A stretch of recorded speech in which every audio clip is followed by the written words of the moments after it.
Okay,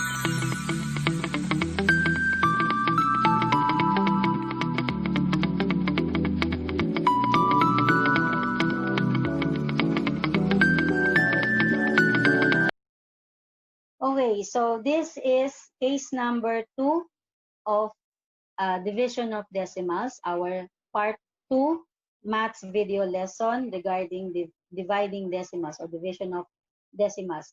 So I suppose you have already watched my first video regarding division of decimals, yung unang part natin, which is dividing decimal numbers by whole numbers. So this is case number 2. So paano ba tayo mag-divide? So ganun pa rin. We follow these steps and we do not skip a step. We have divide, multiply, subtract, bring down, and then repeat. Nagkakaroon lang tayo ng dagdag dyan before the bring down part.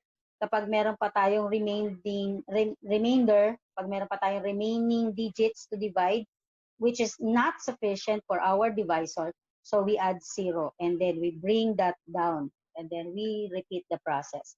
Okay, so ganun pa rin ang gagawin natin. Pero, anong pagkakaiba ng second case sa first case bukod sa nagkapalit sila ng pwesto? Una, doon sa case number 1 natin, nagre-reflect lang agad tayo ng decimal point doon sa quotient part. Bakit? Kasi yung divisor natin ay full number. Dito, yun ang gagawin natin. We are going to make some adjustments such that case number 2 becomes case number 1, which has a whole number divisor. So, gagawa natin ng adjustments without compromising the quotient. Okay? So, hindi natin iko-kompromiso yung ating quotient. And to do that, we need to do whatever we have done on the first number with the second number. So, gagawin natin ano yun? Gagawin natin patas ang laban. Kung ano yung gagawin natin sa una, yun ang gagawin natin sa pangalawa. Since we have two numbers, yung whole at saka decimal, kung may gagawin tayong pagbabago doon sa ating whole, meron din tayong gagawin doon. Okay? Or kung may gagawin tayo doon sa divisor, gagawin din natin sa ating dividend para yung ating quotient ay hindi ma-compromise. Hindi siya hindi tayo magkamali. Okay, so paano nga yan? So suppose we have 28 divided by 0.5 or 5/10. Umpisa tayo dyan para mas madali. So 28 divided by 5/10. So we have a whole number divided and a decimal divisor. So, bago natin isulat yung ating ganito, bago tayo maglaman dyan, let's make some adjustments with our original numbers. Take note, ang kailangang uwian natin ay yung case number 1. Ano ba yung case number 1? We have a whole number divisor. So, dapat yung divisor natin maging whole number. So, how do we do that? Simply by multiplying 0.5 by a power of 10 that will make it whole. So, in this case, we have 0.5 and the power of 10 that we need to multiply this number is 10. Okay? So, i-multiply natin yung ating divisor by 10. Pag i-multiply natin yan sa 10, dapat yung kabila, i-multiply din natin sa 10 para patas ang laban. Okay? So, pareho nating i-adjust. Okay? I-adjust natin ngayon yan. Ano ngayon ang kalalabasan? Okay? Ang kalalabasan yan ngayon, okay? So, 0.5 times 10 will now become 5. Okay? And then 28 times 10 will now become 280. So, instead of using 28 divided by 0.5, we will now use the adjusted numbers. Yung 280 at saka yung 5. So, it will be 280 divided by 5. Ma'am, pareho lang po po yun, pareho lang yun. Mamaya, makikita ninyo na pareho lang siya by checking our quotient. No? Pwede nating i-recheck yan. Di ba yung division, para ma-check ninyo yung sagot nyo, magmumultiply kayo. So, ganun ang gagawin natin mamaya. Okay? So, let's now proceed. So, again, nag-adjust tayo. Bakit? Kasi ang goal natin, yung ating divisor ay kailangan maging whole. Okay? Lagyan natin ng note yan. Yung divisor natin, dapat we will make this whole. Okay? Kailangan gawin nating whole number by multiplying 5 tenths by 10. Okay. Pag ginawa natin yung pagmumultiply sa 10 sa divisor natin, kailangan imumultiply din natin sa 10, walang ibang number, sa 10 din yung ating whole number. So instead of 28 divided by 0.5, we'll have now 280 divided by 5. So yan ang gagamitin natin ngayon sa pag-divide. So we'll have 280 divided by 5. Nasaan ang decimal point? Nasa dulo. Kasi wala siya. So, ibig sabihin, nasa dulo. Okay? Pero bago natin ilagay yan, dahil malaki naman yung 280, mag-divide muna tayo. Okay? So, we have a one-digit divisor. We start off with one-digit dividend. 2 divided by 5, hindi kasya. So, we increase the number of digits in our dividend, partial dividend. So, instead of 2, we'll have 28 na. So, 28 divided by 5 is 5. Multiply 5 and 5 will get 25. Subtract 28 minus 25 is 3. Bring down 0. 30. That makes it 30. Repeat. Divide 30 by 5 will get 6. Multiply 6 divided 6 times 5 is 30, and then subtract, we'll have 0. Tapos yung ating pag-divide. So, ibig sabihin, yung ating sagot sa 28 divided by 0.5 is equal to 56. Okay? So, i-rewrite lang natin. 28 divided by 0.5 is equal to 56. We can check that, whether our answer is correct. Kasi, ang question nyo dyan, ba't ganun ma'am? Ba't hindi pwedeng whole number? Actually, pwedeng whole number. Kaso mahirap. Kasi imagine, you need to divide a digit, parang ganito, 2 divided by 0.5, ilan yun, o, di ba? So, inire-relieve muna natin yung sarili natin dun sa burden ng decimal point. Okay, yun ang inaano natin para maging madali. Kaya natin ginagawang whole number yung ating divisor. And as I said, we do not compromise the quotient kasi i-multiply natin sa 10 yung divisor natin, i-multiply din natin sa 10 yung dividend. Okay, so we can check that. We can check whether this is correct or not. How? By multiplying the quotient and the divisor. Dapat ang lalabas dyan ay yung 28. So, ang gagawin natin, i-multiply natin yung dalawang ito. So, we'll have 56 times 0.5. Okay? Commutative ang ating multiplication. Mas madali kapag yung mas maraming non-zero digit nasa taas kesa nasa baba siya. Okay? So, we'll have 5 times 6, 30, 33, and then 5 times 5 is 25, plus 3 is 28. How many decimal digits do we have in our factors? We only have 1. That means we need to have 1 decimal digit sa product.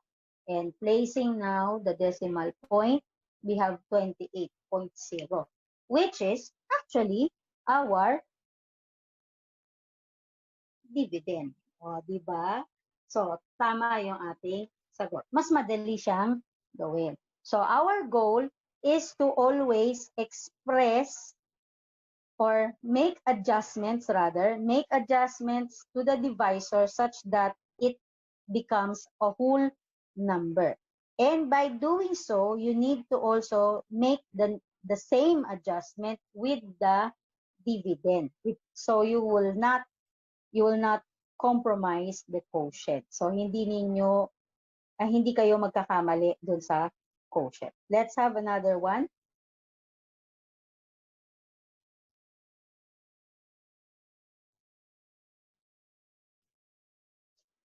Okay? So, let's have one, ay, bakit blue?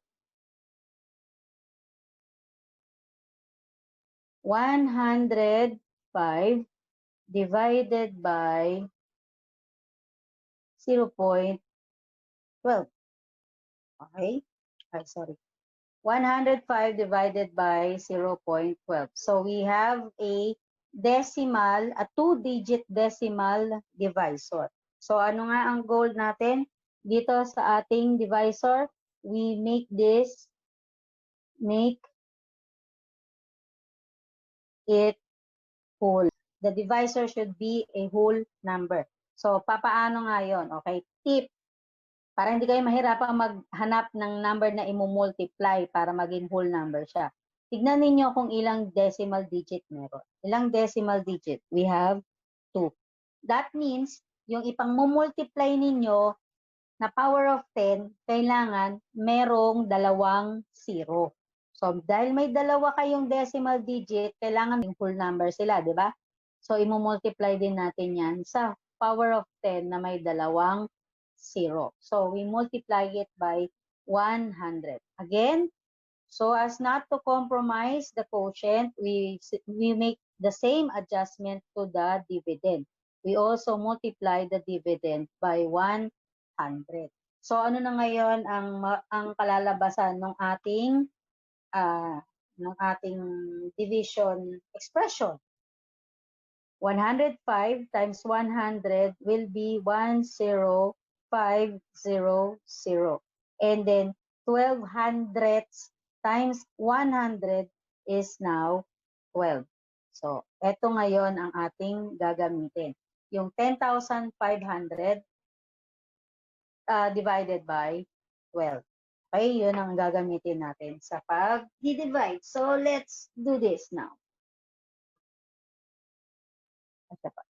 Okay, 10500 divided by 12. Okay?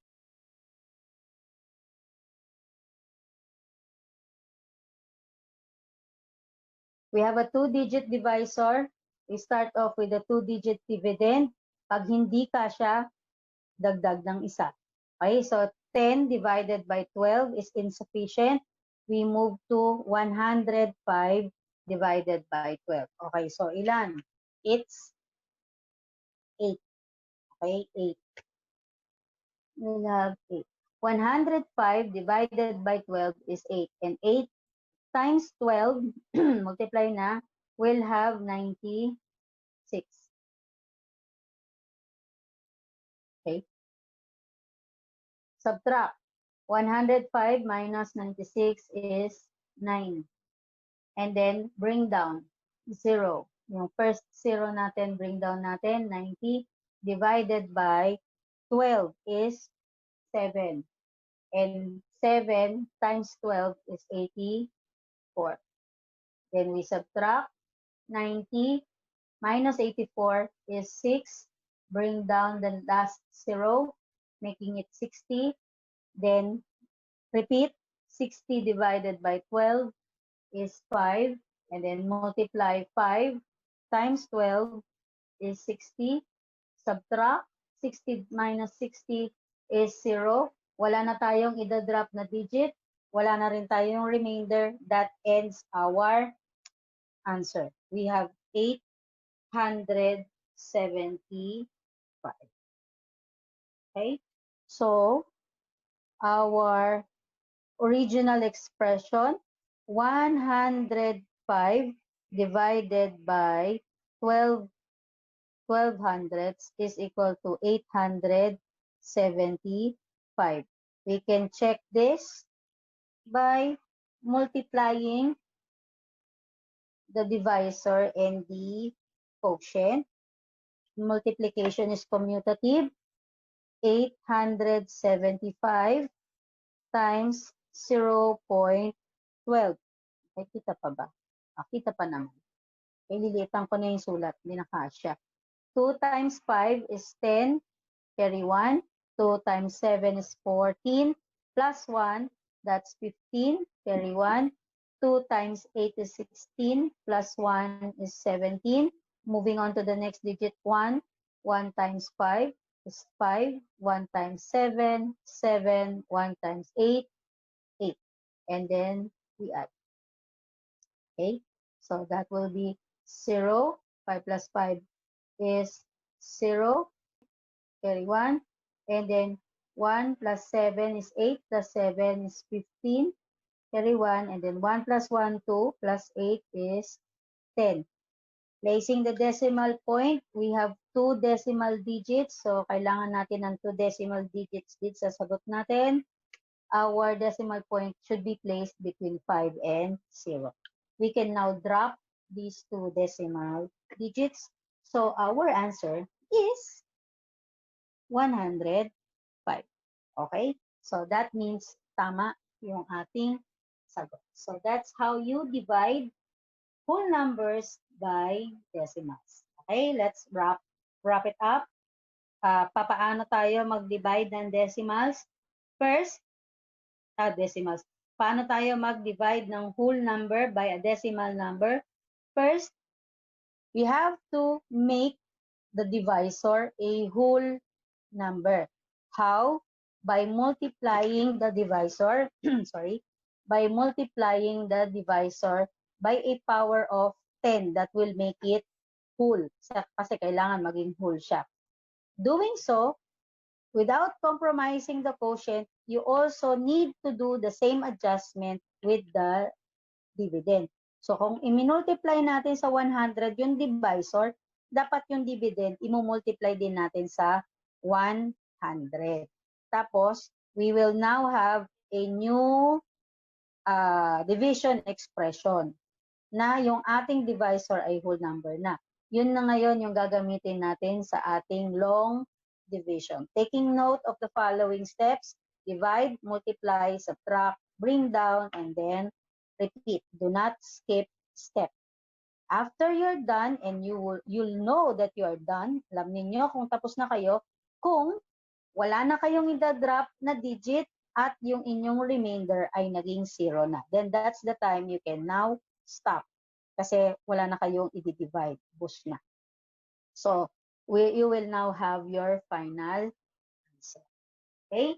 So, that's how you divide whole numbers by decimals. Sana nakatulong sa inyo ang video lesson nito para mas madaling maintindihan at madali ninyo ma-carry out yung pagdi-divide ng whole number by decimal number. Okay? This takes a lot of practice at be mindful of the steps para hindi kayo nagkakamali. So, I'll be seeing you in the third part or case number 3 of our Division of Decimal Maths video lesson. See you!